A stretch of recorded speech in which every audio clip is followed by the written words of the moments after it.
Just like a person, a country's character is defined by a lot of things, one of it being by its leader and also the governmental system. And as time goes by, leaders change, they come and go. That's part of the whole process, that's part of the whole system. So today, I feel like leaders, especially when it comes to the African context, their history is not told right, or it's marginalized, or it's based on some side of the history. So today, we will try to spotlight Muammar Gaddafi. So we will try to talk his role in trying to create the kind of Africa that we all want, and also the role he has in trying to create and make the policies and make different changes that will help Africa grow, and many other related topics about Muammar Gaddafi. Let's watch the precise narrative and we'll be back.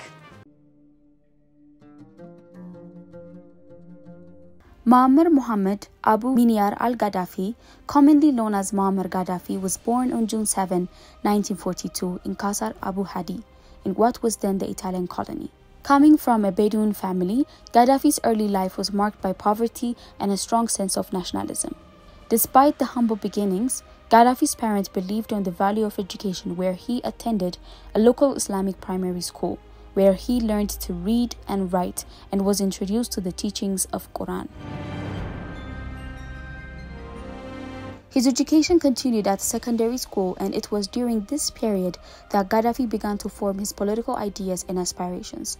He became actively involved in student politics as he was passionate about Arab unity and socialism, which began to take shape, laying the groundwork for his future revolutionary activities. Gaddafi was deeply influenced by the nationalist and anti-colonial sentiments of the time. As a young boy, he witnessed the struggle for independence from Italian rule, and stories of Arab resistance and heroism left a lasting impression on him, in particular the Suez Crisis of 1956.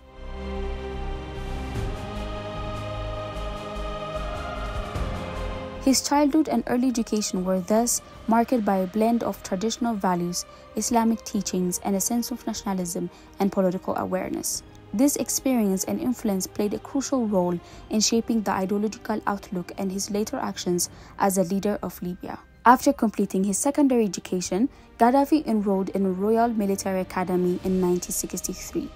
His military training provided him with the discipline and strategic skills necessary for organizing and leading a revolution.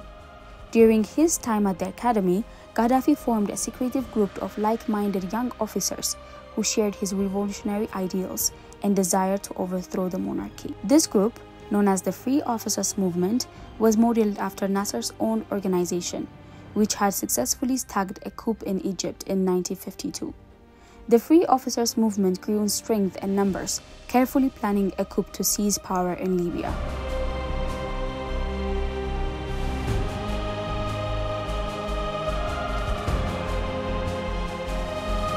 On September 1, 1969, while King Idris was aboard for medical treatment, Gaddafi and his fellow officers executed a bloodless coup d'etat. They swiftly took control of key military and government installations, effectively overthrowing the monarchy. Gaddafi, at just 27 years old, emerged as the leader of new Libyan Arab Republic, marking the beginning of his 42-year rule. Throughout his life, Muammar Gaddafi was a charismatic leader who inspired loyalty and devotion among his supporters. He was ideologically driven. He was deeply committed to his ideological beliefs, which were outlined in his Green Book. This manifesto combined elements of socialism, Islam, and his unique political philosophy called Third International Theory. He envisioned a stateless society governed by a direct democracy through people's committees, Pan-African and international aspiration. Gaddafi aspired to play a significant role on the international stage, particularly within the Arab and African context. He advocated for the unity of African states and proposed ambitious plans for economic and political integration. His regime provided financial and military support to various liberation movements, including the African National Congress in South Africa during apartheid era.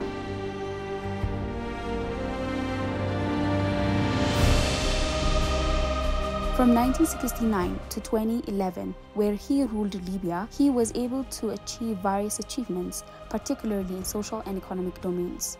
This includes establishing a comprehensive healthcare system that provided free medical service to all Libyan citizens, prioritizing education, making it free for both boys and girls, Great Man-Made River Project, aimed to supply fresh water to the arid region of Libya by tapping into the vast underground waters, nationalizing Libya's oil industry and investing the revenue on social programs, infrastructure projects, and subsidies for essential goods and services. He also played a key role in the establishment of African Union in 2001. Mohamed Gaddafi's vision of unified Africa included the idea of establishing a single currency for the continent.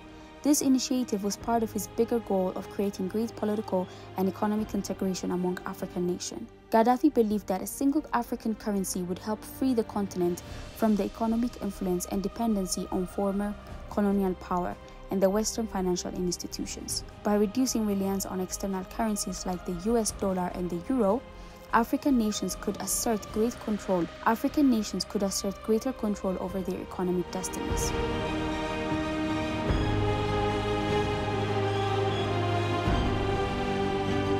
In early 2011, protests erupted in Libya against Gaddafi's 42-year rule. The protest quickly escalated into a full-scale civil war between Gaddafi's force and the opposition groups.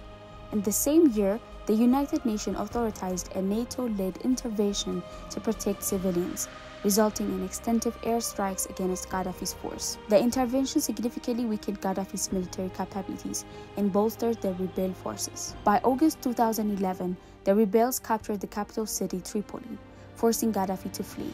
He retreated to his hometown, and his hometown set became the scene of intense fighting as rebellion falls.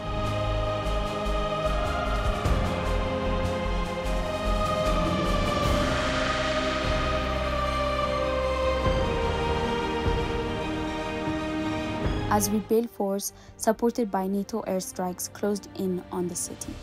On October 20, 2011, Gaddafi attempted to escape set in a convoy. The convoy was targeted by NATO airstrikes, forcing Gaddafi and his loyalists to seek shelter in nearby drainage pipes. Rebel fighters discovered Gaddafi hiding there. Gaddafi was captured alive but wounded. Graphic footage captured by a mobile phone shows him being dragged, beaten, and mocked by rebel fighters. Despite initial reports suggesting that he might be taken alive for trial, Gaddafi was ultimately killed by rebels.